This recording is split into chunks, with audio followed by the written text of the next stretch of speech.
ಶ್ರೀ ಗಣಪತಿ ಶಾರದಾ ಗುರುಭ್ಯೋ ನಮಃ. ಗುರುಬ್ರಹ್ಮ ಗುರುರ್ವಿಷ್ಣು ಗುರುದೇವೋ ಮಹೇಶ್ವರ. ಗುರು ಸಾಕ್ಷಾತ್ ಪರಬ್ರಹ್ಮ ತಸ್ಮೈ ಶ್ರೀ ಗುರವೇ ನಮಃ. ಶ್ರೋತೃಗಳಿಗೆ ಶ್ರೀ ಸಾಯಿ ಸಚ್ಚರಿತೆಯಲ್ಲಿ ಉದಿಯ ಶಕ್ತಿ ಅಂದರೆ ಸಾಯಿಬಾಬಾರವರು ಕೊಡುತ್ತಿದ್ದ ವಿಭೂತಿಯ ಶಕ್ತಿ ಎಂಬ 33ನೆಯ ಅಧ್ಯಾಯಕ್ಕೆ ಸ್ವಾಗತ. ಶ್ರೀ ಗಣೇಶನಿಗೆ ಪ್ರಣಾಮಗಳು, ಶ್ರೀ ಸರಸ್ವತಿಗೆ ಪ್ರಣಾಮಗಳು, ಶ್ರೀ ಗುರುವಿಗೆ ಪ್ರಣಾಮಗಳು, ಶ್ರೀ ಕುಲದೇವತೆಗೆ ಪ್ರಣಾಮಗಳು, ಶ್ರೀ ಸೀತಾರಾಮಚಂದ್ರನಿಗೆ ಪ್ರಣಾಮಗಳು, ಶ್ರೀ ಸದ್ಗುರು ಸಾಯಿನಾಥನಿಗೆ ಪ್ರಣಾಮಗಳು. ಸಂತರಿಗೂ ಸಜ್ಜನರಿಗೂ ನಮಸ್ಕಾರ ಮಾಡುತ್ತೇನೆ. ಅವರ ಕರುಣಾಪೂರಿತ ದೃಷ್ಟಿಯು ಕೂಡಲೇ ಪಾಪಗಳ ಪರ್ವತವನ್ನೇ ಸುಡುತ್ತದೆ ಮತ್ತು ಕಲಿಯುಗದ ಕಲ್ಮಶಗಳನ್ನೆಲ್ಲ ತೊಳೆದು ಹಾಕುತ್ತದೆ. ಅವರ ಉಪಕಾರಗಳ ರಾಶಿಯನ್ನು ಈ ಜನ್ಮದಲ್ಲಾಗಲಿ ಜನ್ಮಾಂತರಗಳಲ್ಲಾಗಲಿ ಹಿಂತಿರುಗಿಸಲು ಸಾಧ್ಯವಾಗುವುದಿಲ್ಲ. ಅವರ ಸಹಜವಾದ ಮಾತುಗಳು ಹಿತೋಪದೇಶವಾಗಿರುತ್ತವೆ. ಅವುಗಳು ಪರಮ ಶ್ರೇಷ್ಠವಾದ ಅವಿನಾಶಿಯಾದ ಸುಖವನ್ನು ಕೊಡುತ್ತವೆ. ಅವರ ಮನಸ್ಸು ಇದು ನಮ್ಮದು, ಇದು ನಿಮ್ಮದು ಎಂಬ ಯಾವುದೇ ಭೇದ ಭಾವವನ್ನು ಇಟ್ಟುಕೊಂಡಿರಲಿಲ್ಲ. ಅಂತಹ ಭೇದ ಭಾವ ತುಂಬಿದ ಸಂಸ್ಕೃತಿಯು ಅವರ ಮನಸ್ಸಿನಲ್ಲಿ ಎಂದಿಗೂ ಹುಟ್ಟುತ್ತಿರಲಿಲ್ಲ. ಹಿಂದಿನ ಅಧ್ಯಾಯದಲ್ಲಿ ಗುರುವಿನ ಮಹತ್ವವನ್ನು ಸ್ವಲ್ಪ ಮಟ್ಟಿಗೆ ವಿವರಿಸಲಾಯಿತು. ಈಗ ಈ ಅಧ್ಯಾಯದಲ್ಲಿ ಶ್ರೋತೃಗಳು ಉದಿಯ ಮಹಿಮೆಯನ್ನು ಕೇಳಿರಿ. ಬಾಬಾರವರು ಮತ್ತೆ ಮತ್ತೆ ದಕ್ಷಿಣೆಯನ್ನು ಕೇಳಿ ಪಡೆಯುತ್ತಿದ್ದರು. ಅದರಿಂದ ಅವರು ದೀನರಿಗೆ ದುರ್ಬಲರಿಗೆ ದಾನ ಮಾಡುತ್ತಿದ್ದರು. ಉಳಿದ ಹಣದಿಂದ ತುಂಬಾ ಕಟ್ಟಿಗೆಗಳನ್ನು ಖರೀದಿಸಿ ರಾಶಿ ಹಾಕಿ ಇಡುತ್ತಿದ್ದರು.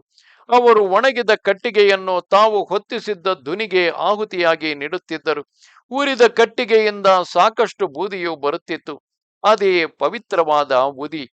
ಅದನ್ನು ಅವರು ಭಕ್ತರಿಗೆ ಹಂಚುತ್ತಿದ್ದರು. ಶಿರಡಿ ಗ್ರಾಮದಿಂದ ಹೊರಡುವಾಗ, ಬಾಬಾರವರಿಂದ ರಜೆಯನ್ನು ಪಡೆಯುವಾಗ ಉದಿಯನ್ನು ಕೊಡುವುದು ಪರಿಪಾಠವಾಗಿತ್ತು. ಇದು ಎಲ್ಲ ಭಕ್ತರಿಗೂ ತಿಳಿದ ವಿಷಯವೇ ಆಗಿತ್ತು. ಅಂದಹಾಗೆ ಬಾಬಾರವರು ಉದಿಯನ್ನು ತೆಗೆದುಕೊಂಡು ಬರಲು ಹೇಳಿದಾಗ ನಿಜವಾಗಿಯೂ ಹೋಗಲು ಅನುಮತಿಯನ್ನು ನೀಡಿದಂತಾಗುತ್ತಿತ್ತು ಮತ್ತು ಅವರು ತಮ್ಮ ಮನೆಗೆ ಹಿಂತಿರುಗಲು ಸಂತಸ ಪಡುತ್ತಿದ್ದರು. ಮತ್ತೆಯೂ ಯಾರಾದರೂ ಶಿರಡಿಯಲ್ಲಿ ವಾಸ್ತವ್ಯ ಹೂಡಿದ್ದರೆ ಬಾಬಾರವರು ಬೆಳಿಗ್ಗೆ, ಮಧ್ಯಾಹ್ನ ಅಥವಾ ಸಂಜೆಯ ವೇಳೆಯಲ್ಲಿ ಯಾರಿಗೂ ಉದಿಯನ್ನು ಕೊಡುತ್ತಿರಲಿಲ್ಲ. ಅವರನ್ನು ಖಾಲಿ ಹಸ್ತದಲ್ಲಿ ಕಳುಹಿಸುತ್ತಿದ್ದರು.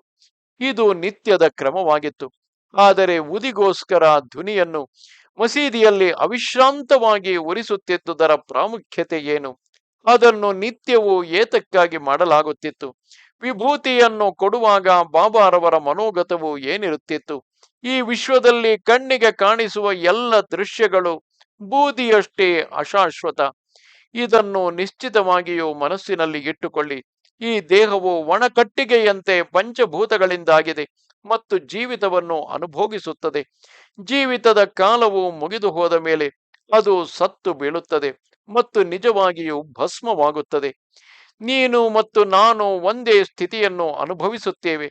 ಇದನ್ನು ನೀನು ನೆನಪಿನಲ್ಲಿ ಇಟ್ಟುಕೊಂಡಿರಬೇಕು ಮತ್ತು ಹಗಲು ರಾತ್ರಿ ಇದರ ಬಗ್ಗೆ ಜಾಗೃತವಾಗಿರಬೇಕು. ಅದಕ್ಕಾಗಿಯೇ ನಾನು ವಿಭೂತಿಯನ್ನು ಕೊಡುತ್ತೇನೆ. ಅಖಿಲ ವಿಶ್ವವು ಮಾಯೆಯಿಂದ ವಿಜೃಂಭಿಸಿದೆ. ಕೇವಲ ಬ್ರಹ್ಮ ಮಾತ್ರ ಸತ್ಯ. ಈ ಬ್ರಹ್ಮಾಂಡವೆಲ್ಲವೂ ಅಸತ್ಯ. ಇದನ್ನೇ ಉದಿಯು ಬೋಧಿಸುತ್ತದೆ. ಇದನ್ನು ಮನಸ್ಸಿನಲ್ಲಿಯೇ ನಿಶ್ಚಯಿಸಿಕೊಂಡಿರಿ. ಈ ಪ್ರಪಂಚದಲ್ಲಿ ಯಾರು ಯಾರಿಗೂ ಸೇರಿದವರಲ್ಲ. ಅವರು ಪತ್ನಿ, ಪುತ್ರ, ಚಿಕ್ಕಪ್ಪ ಅಥವಾ ಸೋದರಳಿಯ ಆಗಿರಬಹುದು. ಬೆತ್ತಲಾಗಿಯೇ ಇಲ್ಲಿಗೆ ಬಂದೆ, ಬೆತ್ತಲಾಗಿಯೇ ಹಿಂತಿರುಗುವೆ. ಉದಿಯು ಇದರ ಸ್ಮಾರಕವು. ಈ ಉದಿಯನ್ನು ದೇಹಕ್ಕೆಲ್ಲ ಹಚ್ಚಿಕೊಂಡರೆ ಆಗ ಭೌತಿಕ ಮತ್ತು ಮಾನಸಿಕ ದುಃಖಗಳು ದೂರವಾಗುತ್ತವೆ. ಆದರೆ ಉದಿಯ ನಿಜವಾದ ತತ್ವಾರ್ಥವು ಗಹನವಾಗಿಯೂ ವಿವೇಕಪೂರ್ಣ ವೈರಾಗ್ಯದ ಸಂಕೇತವೂ ಆಗಿದೆ. ಎಷ್ಟು ಸಾಧ್ಯವಾಗುವುದು ಅಷ್ಟು ದಕ್ಷಿಣೆ ನೀಡುವುದು ವೈರಾಗ್ಯದ ಲಕ್ಷಣ ಪ್ರವೃತ್ತಿಯನ್ನು ಉಂಟು ಮಾಡುತ್ತದೆ. ಆದರೆ ಅನಂತರ ವೈರಾಗ್ಯ ಲಕ್ಷಣವೇನೆಂಬುದನ್ನು ಕ್ರಮೇಣ ಅರಿಯಲು ಸಹಾಯ ಮಾಡುತ್ತದೆ. ಒಬ್ಬನಿಗೆ ವೈರಾಗ್ಯ ಬಂದರೂ ಸಹ ಸ್ವಲ್ಪವೂ ವಿವೇಕವಿರುವುದಿಲ್ಲ. ಅದು ವ್ಯರ್ಥ. ಆದ್ದರಿಂದ ವಿಭೂತಿಯನ್ನು ಗೌರವಿಸಿ. ಉದಿಯು ವಿವೇಕಪೂರ್ಣ ವೈರಾಗ್ಯದ ಸಂಕೇತ. ವಿವೇಕ ಮತ್ತು ವೈರಾಗ್ಯಗಳೆರಡನ್ನು ಒಟ್ಟಿಗೆ ತರಲು ಉದಿ ಮತ್ತು ದಕ್ಷಿಣೆ ಇವುಗಳನ್ನು ಪರಸ್ಪರ ಜೋಡಿಸಲಾಗಿದೆ. ಇವೆರಡೂ ಇಲ್ಲದಿದ್ದರೆ ಒಂದೇ ಸಮಯದಲ್ಲಿ ನಮ್ಮ ಅಸ್ತಿತ್ವದ ನದಿಯನ್ನು ದಾಟಲು ಬಹಳ ಕಷ್ಟ. ಚಿಕ್ಕವರು ದೊಡ್ಡವರು ಎಲ್ಲರೂ ದರ್ಶನಕ್ಕಾಗಿ ಬಂದರು. ಮತ್ತು ಬಾಬಾರವರ ಚರಣಗಳಲ್ಲಿ ವಿನೀತರಾಗಿ ನಿಂತರು. ಅವರು ಯಾವಾಗ ಹಿಂತಿರುಗುತ್ತಿದ್ದರು ಆಗ ಬಾಬಾರವರು ಅವರಿಗೆ ವಿಭೂತಿ ಕೊಡುತ್ತಿದ್ದರು. ಮಸೀದಿಯಲ್ಲಿ ನಿತ್ಯವೂ ಧ್ವನಿಯನ್ನು ಉರಿಸಲಾಗುತ್ತಿತ್ತು. ಅದು ಹಗಲು ರಾತ್ರಿ ವರ್ಷಪೂರ್ತಿ ಪ್ರದೀಪ್ತವಾಗಿರುತ್ತಿತ್ತು. ಬಾಬಾರವರು ಭಕ್ತರು ತಮ್ಮ ಊರಿಗೆ ಹಿಂತಿರುಗುವಾಗ ಕೈತುಂಬ ಉದಿಯನ್ನು ಕೊಟ್ಟು ಕಳುಹಿಸುತ್ತಿದ್ದರು. ಅವರು ಭಸ್ಮವನ್ನು ಪ್ರಸಾದವಾಗಿ ಕೊಡುತ್ತಿದ್ದರು. ತಮ್ಮ ಹೆಬ್ಬೆಟ್ಟಿನಿಂದ ಅವರ ಹಣೆಯ ಮೇಲೆ ಇಟ್ಟು, ಜೊತೆಗೆ ತಮ್ಮ ಕೈಯನ್ನು ತಲೆಯ ಮೇಲೆ ಇಟ್ಟು ತಮ್ಮ ಭಕ್ತರ ಕಲ್ಯಾಣವನ್ನು ಇಚ್ಛಿಸುತ್ತಿದ್ದರು. ಭಸ್ಮ, ವಿಭೂತಿ ಮತ್ತು ಉದಿ ಈ ಮೂರು ಪದಗಳು ಒಂದೇ ಅರ್ಥವನ್ನು ನೀಡುತ್ತವೆ. ಬಾಬಾರವರು ಈ ಪ್ರಸಾದವನ್ನೇ ಯಥೇಚ್ಛವಾಗಿ ಹಂಚುತ್ತಿದ್ದರು. ಈ ಸರಸವೇ ಉದಿಯ ಈ ಸಾರ ರಸವೇ ಸಾರವೇ ಉದಿಯ ಸಮಾನವಾಗಿದೆ. ಇದೇ ಉದಿಯ ನಿಜವಾದ ಮಹಿಮೆ. ಇದನ್ನು ಒಂದು ದಿನ ನೀನು ಅರ್ಥ ಮಾಡಿಕೊಳ್ಳುವೆ. ಇದನ್ನು ಮನಸ್ಸಿನಲ್ಲೇ ಇಟ್ಟುಕೋ. ಕಮಲದ ದಳಗಳ ಮೇಲಿನ ನೀರಿನ ಕಣಗಳಂತೆ ನಶ್ವರವಾದ ಈ ದೇಹವು ಪತನವಾಗುತ್ತದೆ. ಆದ್ದರಿಂದ ಎಲ್ಲ ಅಭಿಮಾನವನ್ನು ತ್ಯಜಿಸು. ಉದಿಯ ಪ್ರಧಾನವು ಇದನ್ನೇ ತೋರಿಸಿತು. ಸಕಲ ವಿಶ್ವದ ಪ್ರಸಾರವೇ ಭಸ್ಮದಿಂದ ಬರೆದ ಒಂದು ರಂಗೋಲಿ. ಜಗತ್ತು ಮಿಥ್ಯಾ ಎಂಬ ತತ್ವದ ವಿಚಾರ ಮತ್ತು ಉದಿಯಲ್ಲಿಯೇ ನಿಜವಾದ ಸತ್ಯತ್ವದ ಪ್ರತೀತಿಯು ಇದೆ ಎಂಬುದನ್ನು ಯೋಚಿಸು. ಉದಿಯು ಕೇವಲ ಧೂಳಿಯು, ನಾಮ ಮತ್ತು ರೂಪಗಳ ಅಂತಿಮ ಗತಿಯು. ಈ ಜಗತ್ತಿನಲ್ಲಿ ಕಾಣಬರುವ ಬದಲಾವಣೆಗಳೆಲ್ಲವೂ ಕೇವಲ ಹೆಸರಿಗಷ್ಟೇ. ಇದನ್ನೇ ಬದಲಾಗದ ಗುಣಗಳ ಉದಿಯಿಂದ ಅರಿಯಬಹುದು. ಬಾಬಾರವರೇ ಸ್ವತಃ ಪ್ರೇಮ ಭಾವದಲ್ಲಿದ್ದಾಗ ಹಾಡುತ್ತಿದ್ದರು. ಶ್ರೋತೃಗಳು ಅವರ ಒಂದು ಹಾಡಿನ ಗಮನ ಸೆಳೆಯುವ ತುಣುಕನ್ನು ಕೇಳಬೇಕು. ಓಹ್, ಎಲ್ಲರೂ ರಮಿಸುವಂತಹ ರಾಮ ಬಂದಿದ್ದಾನೆ. ಗೋಣಿ ಚೀಲದ ತುಂಬ ಉದಿಯನ್ನು ತಂದಿದ್ದಾನೆ. ಈ ಎರಡು ಸಾಲುಗಳನ್ನು ಅವರು ಹಾಡುತ್ತಿದ್ದರು. ಅವರು ಯಾವಾಗಲಾದರೂ ಮನಸ್ಸಿನಲ್ಲಿ ಆನಂದ ಲಹರಿಗಳು ಏಳುತ್ತಿರುವಾಗ ಮತ್ತು ಅತ್ಯಂತ ಹರ್ಷಿತರಾಗಿದ್ದಾಗ ಈ ಎರಡು ಸಾಲುಗಳನ್ನು ಸುಸ್ವರದಿಂದ ಮತ್ತೆ ಮತ್ತೆ ಹಾಡುತ್ತಿದ್ದರು.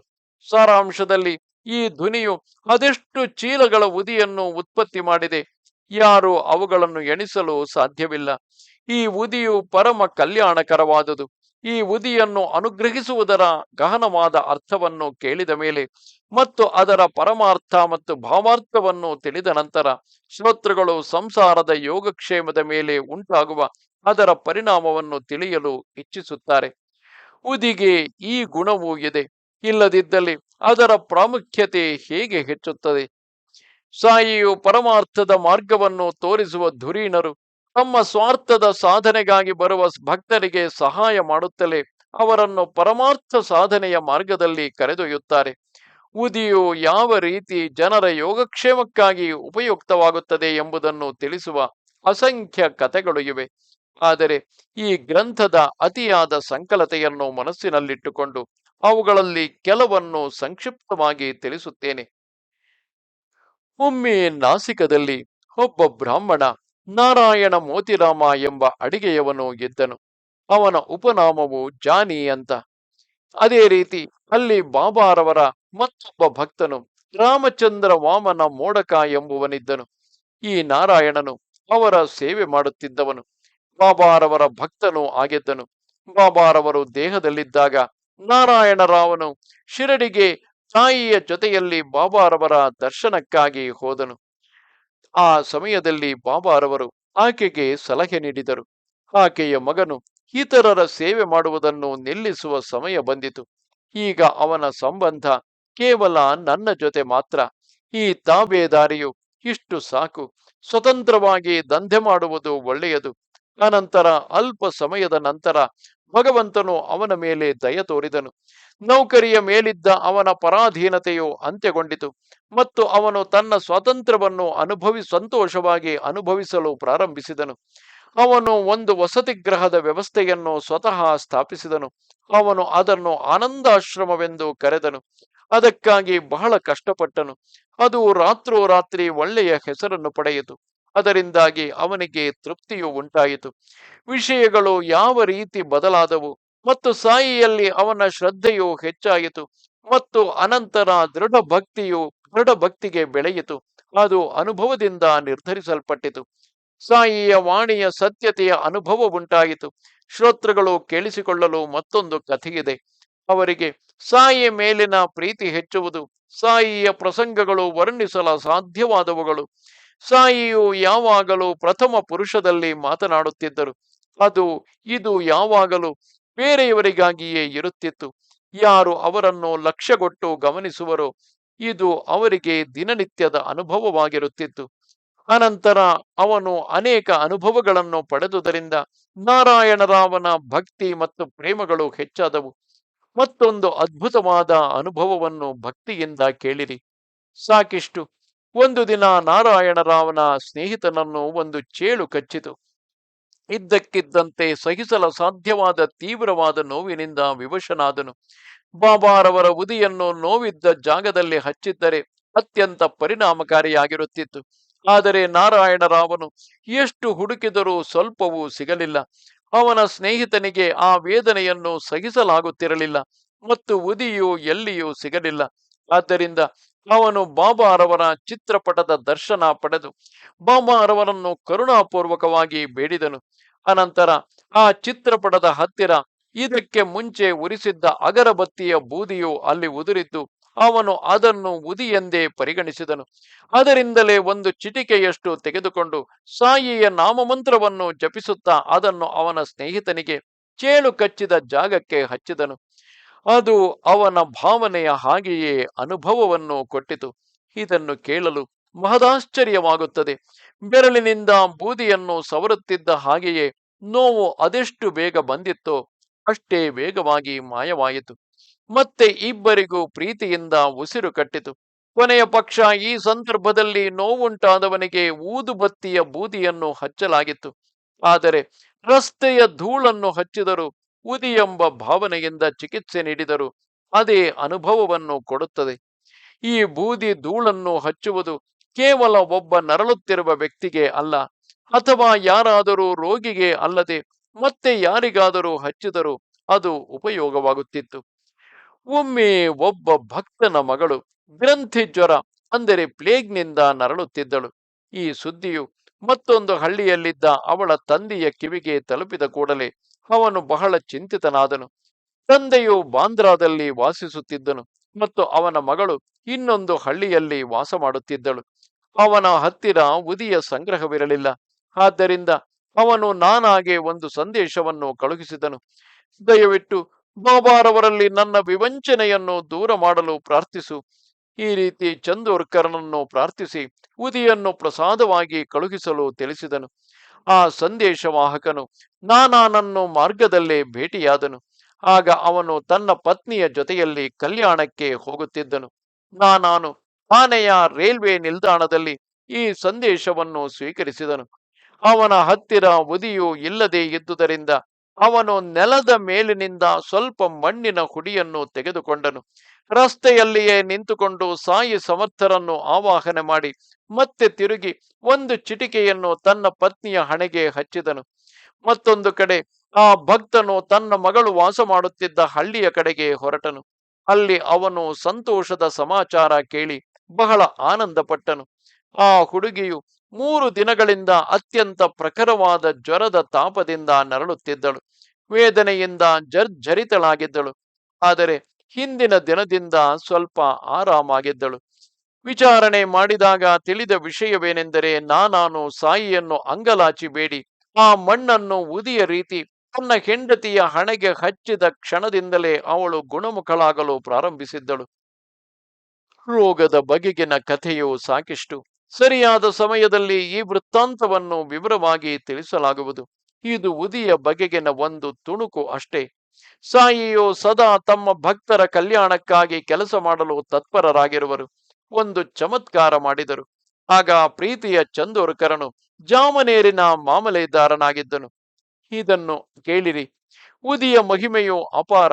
ಶ್ರೋತೃಗಳು ಕೇಳಲು ಇಚ್ಛಿಸಿದರೆ ನಾನು ಮತ್ತೊಂದು ಚಮತ್ಕಾರವನ್ನು ಹೇಳುತ್ತೇನೆ. ಅದನ್ನು ಕೇಳಿ ಮತ್ತು ಆಶ್ಚರ್ಯಚಕಿತರಾಗುವಿರಿ.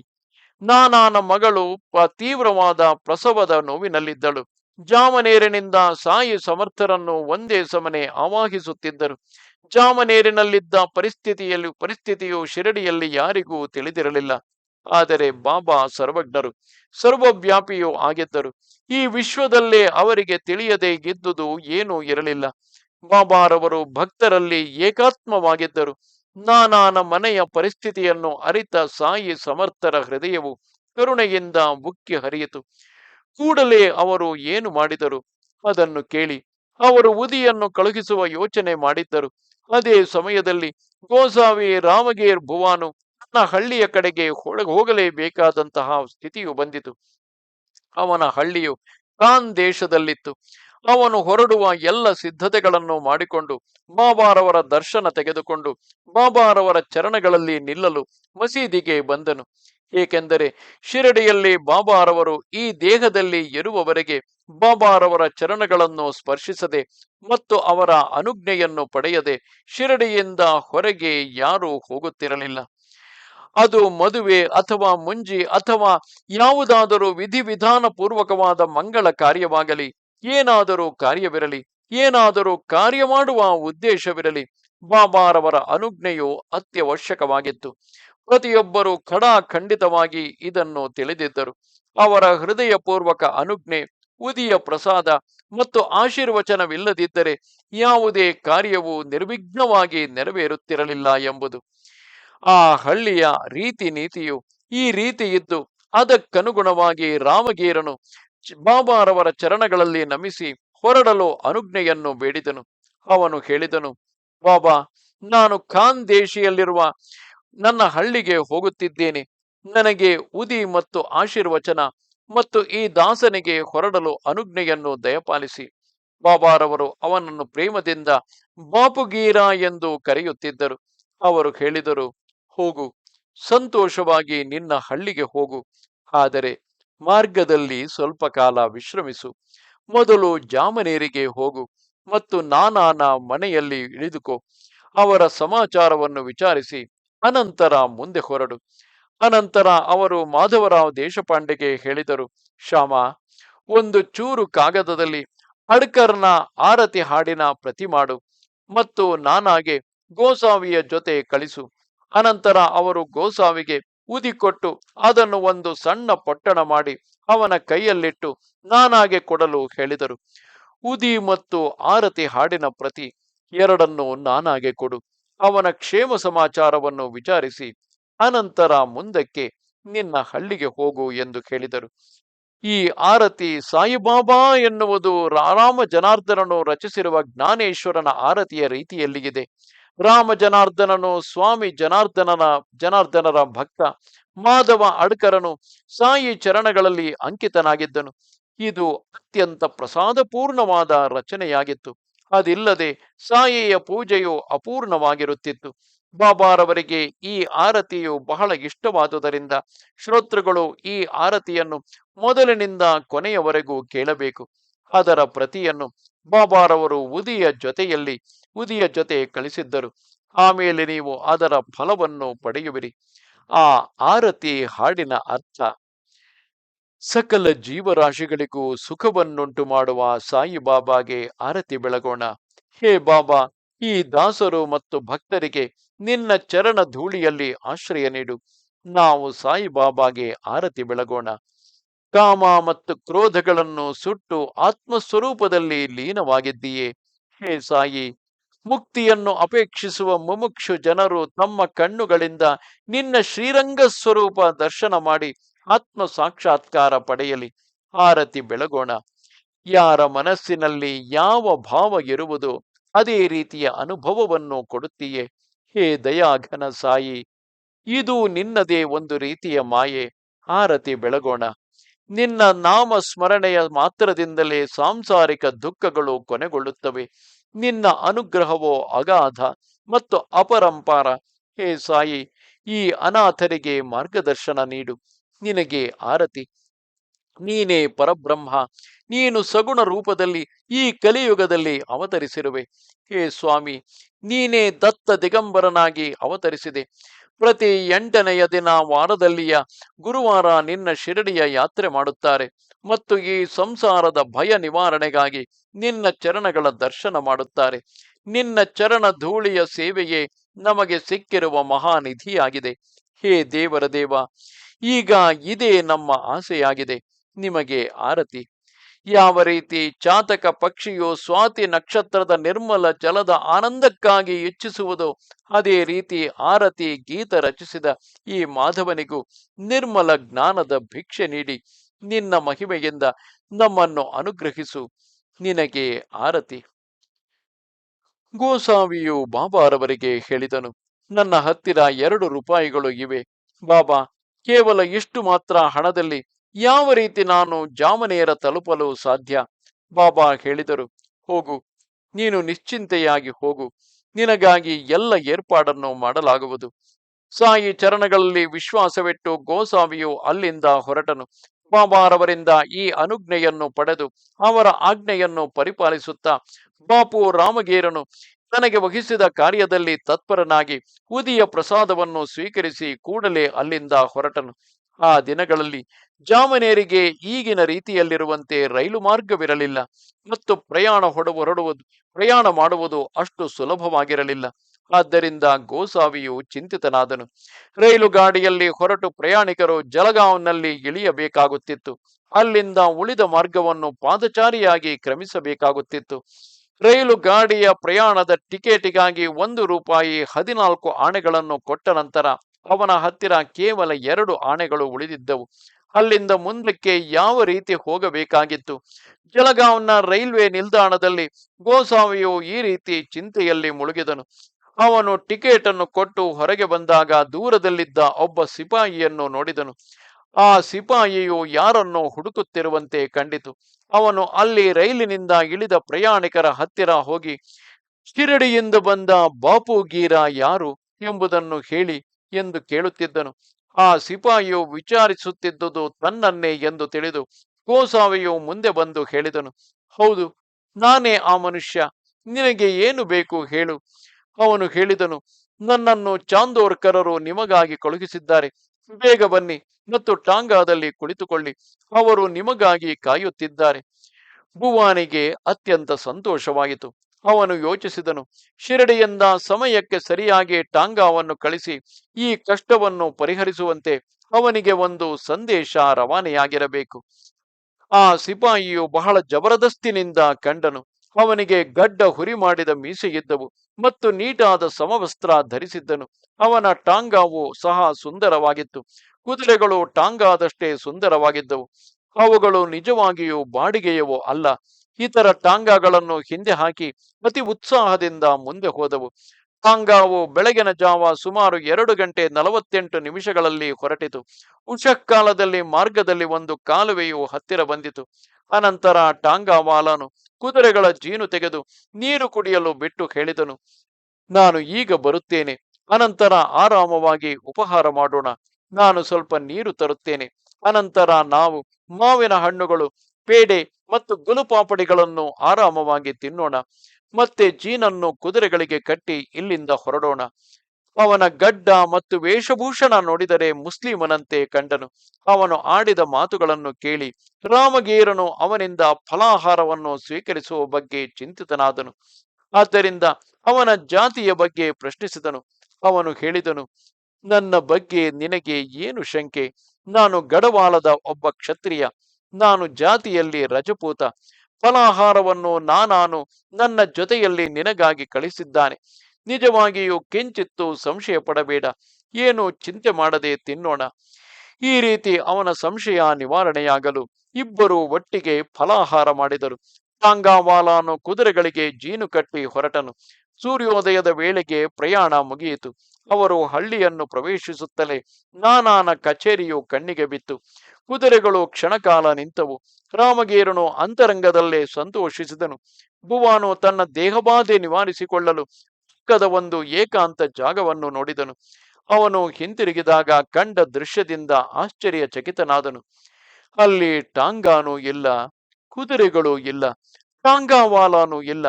ಆ ಕ್ಷಣದಲ್ಲಿ ಯಾವ ಮೂಲೆಯಲ್ಲೂ ಏನೂ ಕಾಣಲಿಲ್ಲ. ಎಲ್ಲವೂ ಬರಿದಾಗಿತ್ತು. ರಾಮಗೀರನು ಆಶ್ಚರ್ಯಪಟ್ಟನು. ಇದೆಂತಹ ಚಮತ್ಕಾರ! ನನ್ನನ್ನು ಇಲ್ಲಿಯವರೆಗೆ ಇಷ್ಟು ದೂರ ಕರೆದುಕೊಂಡು ಬಂದ ಮೇಲೆ ಇಷ್ಟರಲ್ಲಿ ಎಲ್ಲಿ ಹೋದ? ಭುವಾನು ನಾನಾನನ್ನು ಭೇಟಿಯಾಗಲು ಕಾತರನಾಗಿದ್ದುದರಿಂದ ಕಚೇರಿಯ ಒಳಗೆ ಹೋದನು.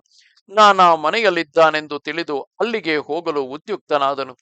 ಭುವಾನು ದಾರಿಯನ್ನು ಕೇಳುತ್ತಾ ರಸ್ತೆಯ ಪಕ್ಕದಲ್ಲಿಯೇ ಹೋಗುತ್ತಾ ನಾನಾನ ಮನೆಯನ್ನು ಸುಲಭವಾಗಿ ಸೇರಿದನು. ಅವನು ಅಲ್ಲಿ ಹೋಗಿ ಹಜಾರದಲ್ಲಿ ಕುಳಿತುಕೊಂಡನು. ನಾನಾನು ಅವನನ್ನು ಒಳಗಡೆ ಕರೆದು ಅವರು ಪರಸ್ಪರ ಭೇಟಿಯಾದರು. ಅವನು ಉದಿ ಮತ್ತು ಆರತಿ ಹಾಡಿನ ಪ್ರತಿಯನ್ನು ತೆಗೆದು ನಾನಾನ ಮುಂದಿಟ್ಟು ಸಂಪೂರ್ಣವಾಗಿ ಎಲ್ಲವನ್ನು ವಿವರಿಸಿದನು. ಆಶ್ಚರ್ಯಕರವಾದ ಸಂಗತಿ ಎಂದರೆ ಈ ಉದಿಯು ಬಂದಾಗ ನಾನಾನ ಮಗಳು ಪ್ರಸವದಲ್ಲಿ ತಡೆಯುಂಟಾದುದರಿಂದ ತೀವ್ರವಾದ ವೇದನೆಯನ್ನು ಅನುಭವಿಸುತ್ತಿದ್ದಳು. ಈ ಸಂಕಟವನ್ನು ನಿವಾರಿಸಲು ನವಚಂಡಿ ಹವನ ಮತ್ತು ಸಪ್ತಶತಿಯ ಪಾರಾಯಣ ನಡೆಯುತ್ತಿತ್ತು. ಗೋಸಾವಿಯು ಅತಿ ವಿಸ್ಮಿತನಾದನು. ನಾನಾನ ಅನುಭವವು ಒಬ್ಬ ಹಸಿದ ವ್ಯಕ್ತಿಗೆ ತಟ್ಟೆಯ ತುಂಬ ಪಕ್ವಾನ್ನವನ್ನು ಮುಂದಿಟ್ಟ ಹಾಗೆ, ಅಥವಾ ಬಾಯಾರಿಕೆಯಿಂದ ಬಳಲಿದ ಚಕೋರ ಪಕ್ಷಿಯ ಬಾಯಲ್ಲಿ ಅಮೃತವನ್ನು ಇಟ್ಟ ಹಾಗೆ ಆಗಿತ್ತು. ನಾನಾನು ಹೆಂಡತಿಯನ್ನು ಕರೆದು ಅವಳಿಗೆ ಉದಿಯನ್ನು ಕೊಟ್ಟು ಮಗಳಿಗೆ ನೀರಿನೊಡನೆ ಕೊಡಲು ಹೇಳಿ ತಾನೇ ಸ್ವಯಂ ಆರತಿಯನ್ನು ಹಾಡಲು ಪ್ರಾರಂಭಿಸಿದನು. ಕ್ಷಣ ಮಾತ್ರದಲ್ಲಿ ಮನೆಯ ಒಳಗಿನಿಂದ ಸಂದೇಶ ಬಂದಿತು.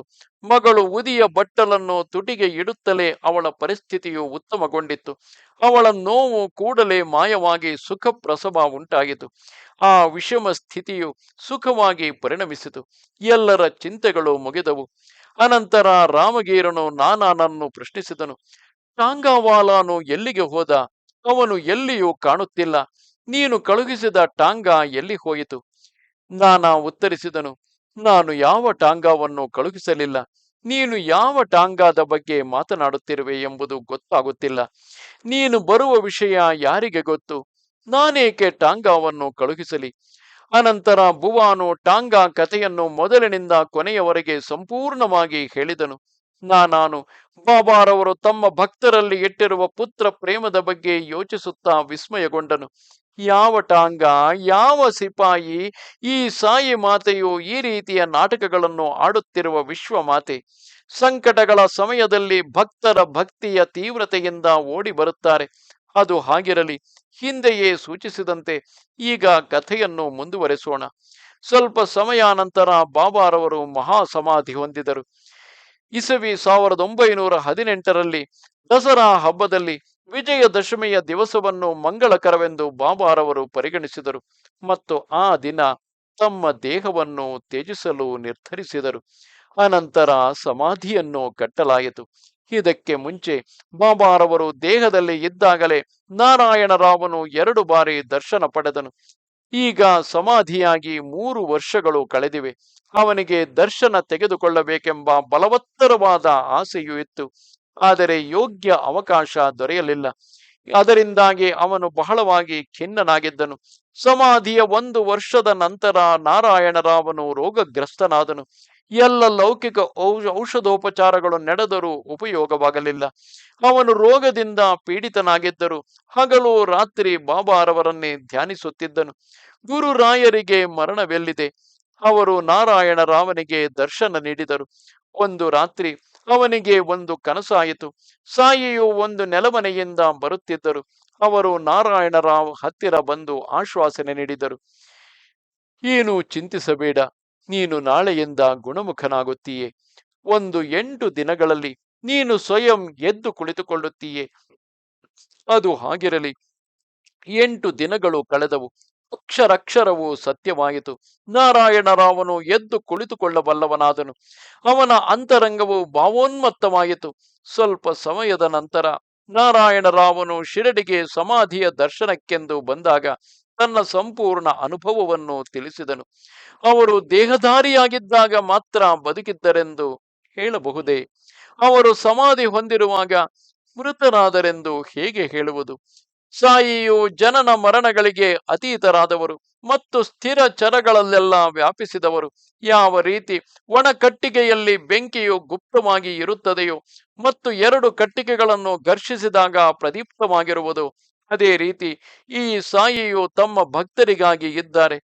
ಒಮ್ಮೆ ಅವರನ್ನು ಪ್ರೀತಿಯಿಂದ ದೃಷ್ಟಿಸಿದಲ್ಲಿ ಮತ್ತೆ ಅವರು ಆಜನ್ಮ ಪರ್ಯಂತ ಅವನ ದಾಸರಾಗಿರುತ್ತಾರೆ. ಅವರು ಕೇವಲ ಅನನ್ಯವಾದ ಪ್ರೇಮಕ್ಕಾಗಿ ಹಸಿದಿರುತ್ತಾರೆ ಮತ್ತು ಅಂತಹ ವ್ಯಕ್ತಿಯ ಕರೆಗೆ ಓಗೊಡುತ್ತಾರೆ. ಅವರು ಪ್ರಕಟವಾಗಲು ಯಾವುದೇ ಕಾಲ ಅಥವಾ ದೇಶವಾಗಲಿ ಬೇಕಿಲ್ಲ. ಅವರು ನಿರಂತರ ಎಲ್ಲ ಜಾಗದಲ್ಲಿಯೂ ಇರುತ್ತಾರೆ. ಅವರು ಯಾವ ರೀತಿಗಳನ್ನು ಹೇಗೆ ಉಪಯೋಗಿಸುತ್ತಾರೆಂಬುದು ಯಾರ ಊಹೆಗೂ ಮೀರಿದುದು. ಕೆಲವು ವೇಳೆ ಅವರು ಕುತರ್ಕಗಳನ್ನು ಹುಟ್ಟಿಸುವಂತಹ ಸನ್ನಿವೇಶಗಳನ್ನು ಒದಗಿಸುತ್ತಾರೆ. ಅಂತಹ ಸಮಯಗಳಲ್ಲಿ ಅವರ ಚರಣಗಳಲ್ಲಿ ಏಕಾಗ್ರ ದೃಷ್ಟಿಯಿಟ್ಟು ಧ್ಯಾನ ಧಾರಣಗಳನ್ನು ಮಾಡುವ ಶಕ್ತಿಯು ಹೆಚ್ಚಾಗುತ್ತದೆ. ಈ ರೀತಿ ಮನಸ್ಸು ಏಕಾಗ್ರವಾದಲ್ಲಿ ಅತ್ಯಂತ ಆಳವಾದ ಸಾಯಿ ಚಿಂತನದಲ್ಲಿ ಮುಳುಗಬಹುದು. ಸಾಯಿಯೇ ಇದನ್ನು ಮಾಡಿಸುತ್ತಾರೆ ಮತ್ತು ಇದು ಯಾವುದೇ ವಿಘ್ನಗಳಿಲ್ಲದೆಯೇ ನಡೆದು ಹೋಗುತ್ತದೆ. ನಿತ್ಯ ವ್ಯವಹಾರಗಳಿಂದ ದೂರವಾಗುವ ಅವಶ್ಯಕತೆ ಏನಿಲ್ಲ. ಎಲ್ಲ ಆಶೆಗಳು ತಮಗೆ ತಾವೇ ಮಾಯವಾಗುತ್ತವೆ. ಈ ರೀತಿ ಮನಸ್ಸನ್ನು ಪಳಗಿಸಿದರೆ ಯಾವುದೇ ಪ್ರಯಾಸವಿಲ್ಲದೆಯೇ ಎಲ್ಲ ಕೆಲಸಗಳು ನಡೆದು ಹೋಗುತ್ತವೆ. ಈ ದೇಹವು ಕರ್ಮ ಭೂಮಿಯಾದ ಈ ಭೂಮಿಗೆ ಬಂದಿರುವುದರಿಂದ ನಿಸ್ಸಂದೇಹವಾಗಿ ಕರ್ಮಗಳಲ್ಲಿ ತೊಡಗಿರಲೇಬೇಕು. ಹಾಗಿರುವಾಗ ಸಾಕಷ್ಟು ಆಸ್ತಿ ಧನಗಳನ್ನು ಸಂಪಾದಿಸಿ ಹೆಂಡತಿ ಮಕ್ಕಳ ಜೊತೆ ಏಕೆ ಇರಬಾರದು? ಏನೇನು ನಡೆಯುವುದೋ ಅವೆಲ್ಲವೂ ಯಥೇಚ್ಛವಾಗಿ ನಡೆಯಲಿ. ನಾವು ಕೇವಲ ಸದ್ಗುರು ಚಿಂತನವನ್ನೇ ಅಪೇಕ್ಷಿಸೋಣ. ಸಂಕಲ್ಪ ವಿಕಲ್ಪಗಳು ನಷ್ಟ ಹೊಂದಿ ಸಂಚಿತವಾದ ಅನಿಷ್ಟಗಳೆಲ್ಲವೂ ಮಾಯವಾಗುತ್ತವೆ. ಭಕ್ತನ ಭಕ್ತಿಯ ಆಳವನ್ನು ಗ್ರಹಿಸಿ ವಿವಿಧ ರೀತಿಯಲ್ಲಿ ಸಾಯಿ ಮಹಾನುಭಾವರು ಭಕ್ತರಿಗೆ ವಿವಿಧ ಅನುಭವಗಳನ್ನು ನೀಡಿ ಭಕ್ತಿ ಭಾವದ ವೈಭವವನ್ನು ಹೆಚ್ಚಿಸುತ್ತಾರೆ. ಅವರು ಯಾವುದೇ ವೇಷವನ್ನು ಧರಿಸಬಲ್ಲರು ಮತ್ತು ಸಂಕಲ್ಪ ಮಾತ್ರದಿಂದ ಎಲ್ಲಾದರೂ ಪ್ರಕಟಗೊಳ್ಳಬಲ್ಲರು. ಅವರು ಭಕ್ತರ ಕಲ್ಯಾಣಕ್ಕಾಗಿ ಎಲ್ಲಾದರೂ ತಿರುಗಬಲ್ಲರು. ಕೇವಲ ಶಿಷ್ಯನ ಭಕ್ತಿ ಮಾತ್ರವೇ ಬೇಕಾಗಿರುವುದು. ದಯವಿಟ್ಟು ಗೌರವದಿಂದ ಅದೇ ಅರ್ಥ ನೀಡುವ ಮತ್ತೊಂದು ಕಥೆಯನ್ನು ಕೇಳಿರಿ. ಯಾವ ರೀತಿ ಸಂತರು ಹಗಲು ರಾತ್ರಿ ತಮ್ಮ ಭಕ್ತರಿಗಾಗಿ ಪರಿಶ್ರಮ ಪಡುತ್ತಾರೆ ಎಂಬುದನ್ನು ಕೇಳಿರಿ. ನಿಮ್ಮ ಕಿವಿಗಳ ದ್ವಾರಗಳನ್ನು ತೆರೆಯಿರಿ, ಹೃದಯ ಮಂದಿರದ ಬೀಗ ತೆರೆಯಿರಿ. ಈ ಕಥೆಯು ನಿಮ್ಮ ಕಣ ಕಣಗಳನ್ನು ಮುಟ್ಟಲಿ. ಅದು ಸಂಸಾರದ ಭಯವನ್ನು ದೂರ ಮಾಡುತ್ತದೆ.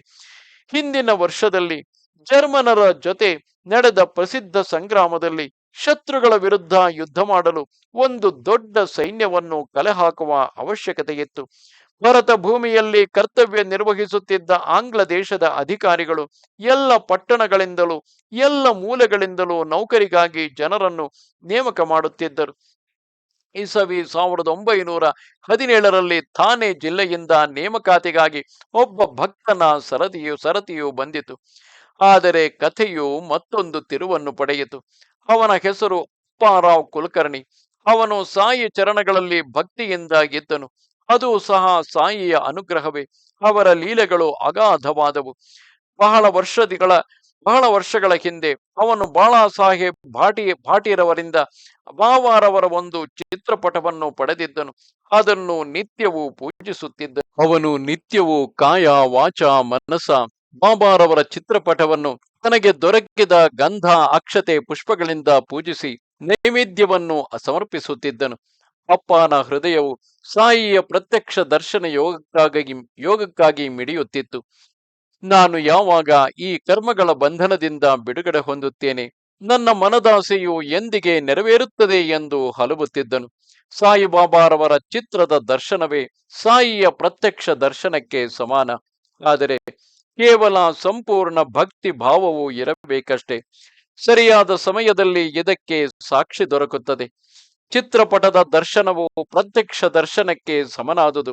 ಈ ವಿಷಯದ ಅನ್ವರ್ಥತೆಯ ವಿವರಣೆಯನ್ನು ಶ್ರೋತೃಗಳು ಗೌರವಪೂರ್ವಕವಾಗಿ ಆಲಿಸಬೇಕು. ಒಮ್ಮೆ ಮುಂಬಯಿಯ ನಿವಾಸಿ ಭಜನಕಾರ ಬಾಳಾಬುವಾ ಸುತಾರನು ಆಧುನಿಕ ತುಕಾರಾಮನೆಂದೇ ಹೆಸರುವಾಸಿಯಾದವನು ಶಿರಡಿಗೆ ದರ್ಶನಕ್ಕಾಗಿ ಹೋದನು. ಇದು ಅವನ ಪ್ರಥಮ ಭೇಟಿಯಾಗಿತ್ತು. ಅವನು ಹಿಂದೆ ಎಂದೂ ಭೇಟಿಯಾಗಿರಲಿಲ್ಲ. ಆದರೆ ಅವರು ಪರಸ್ಪರ ಒಬ್ಬರನ್ನೊಬ್ಬರು ನೋಡಿದ ಕೂಡಲೇ ಸಾಯಿಯು ಅವನಿಗೆ ಸ್ಪಷ್ಟವಾಗಿ ಹೇಳಿದರು, ನಾನು ನಿನ್ನನ್ನು ಈ 4 ವರ್ಷಗಳಿಂದ ನೋಡುತ್ತಲೇ ಇದ್ದೇನೆ. ಬಾಳಾಬುವಾಗೆ ಅಚ್ಚರಿಯಾಯಿತು. ಅವರು ಏಕೆ ಈ ರೀತಿ ಹೇಳಿದರು? ಬಾಬಾರವರು ಎಂದಿಗೂ ಶಿರಡಿ ಬಿಟ್ಟು ಹೊರಗೆ ಹೋದವರಲ್ಲ. ನಾನಾದರೂ ಈ ಜಾಗವನ್ನು ನೋಡುತ್ತಿರುವುದು ಇದೇ ಮೊದಲು. ಹಾಗಿರಲು ಅದು ಹೇಗೆ ಇವರು ನನ್ನನ್ನು ಈ 4 ವರ್ಷಗಳಿಂದ ಅರಿತಿದ್ದಾರೆ? ಈ ರೀತಿ ಪದೇ ಪದೇ ವಿಚಾರ ಮಾಡುತ್ತಾ 4 ವರ್ಷಗಳ ಹಿಂದೆ ನಡೆದ ಘಟನೆಯನ್ನು ನೆನಪಿಸಿಕೊಂಡನು. ಬಾಬಾರವರ ಚಿತ್ರಪಟಕ್ಕೆ ಒಮ್ಮೆ ನಮಸ್ಕರಿಸಿದ್ದನ್ನು ನೆನಪಿಸಿಕೊಂಡನು. ಅನಂತರ ಬಾಳಾಬುವಾನು ಕೂಡಲೇ ಆ ಮಾತಿನ ಅನ್ವರ್ಥತೆಯನ್ನು ಅರ್ಥ ಮಾಡಿಕೊಂಡು ಹೇಳಿದನು, ನೋಡಿ, ಸಂತರ ಸರ್ವವ್ಯಾಪಕತೆಯನ್ನು ಮತ್ತು ಅವರ ಭಕ್ತ ವಾತ್ಸಲ್ಯವನ್ನು ನೋಡಿ ನಾನು ಕೇವಲ ಒಂದು ಚಿತ್ರಕ್ಕೆ ನಮಸ್ಕರಿಸಿದ್ದೆನು. ಅವರನ್ನು ಆ ದಿನ ಪ್ರತ್ಯಕ್ಷವಾಗಿ ಅವರನ್ನು ಈ ದಿನ ಪ್ರತ್ಯಕ್ಷವಾಗಿ ನೋಡಿದೆನು. ನಾನು ಅದನ್ನು ಬಹಳ ಹಿಂದೆಯೇ ಮರೆತು ಹೋದೆನು.